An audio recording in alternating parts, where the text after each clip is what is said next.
In response to Ukrainian terrorist attacks, Russian armed forces unleashed massive 5-group strikes, including Arabistic hypersonic Dagger missiles, Ukrainian military-industrial facilities, fuel depots, airfields, ports, and drone launch sites obliterated across multiple regions.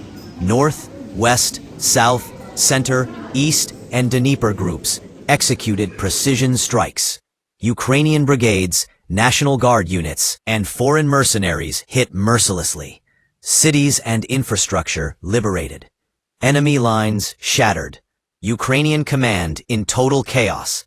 Dagger missiles, long-range drones, and precision artillery destroyed over 1,470 enemy soldiers in Kharkov, 1,530 in Kirillovka, Kucherovka, Zone 95 in Donetsk, and thousands more across the front.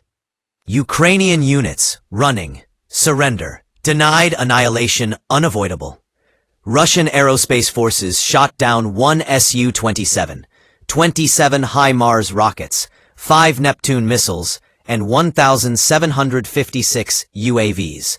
Black Sea Fleet destroyed an unmanned Ukrainian boat, asserting full control of strategic waterways.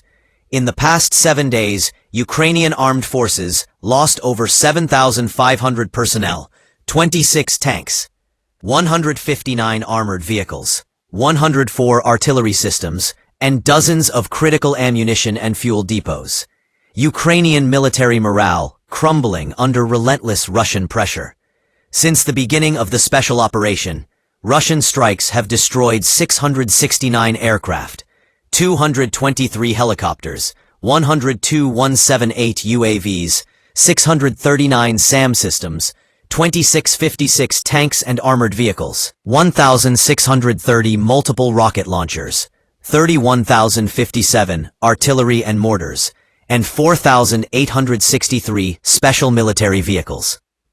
Russian precision overwhelming. Ukrainian forces attempting retreats, hiding or refusing surrender, are annihilated. Moscow's campaign sends a clear message. NATO-backed Kyiv cannot protect its troops, infrastructure, or foreign mercenaries from Russian might. Russia's Dagger missile strikes and coordinated operations demonstrate unrivaled military supremacy. Kyiv's terror attacks against civilians backfire, leaving Ukrainian units decimated, infrastructure crippled, and Western supporters powerless against Moscow's decisive retaliation.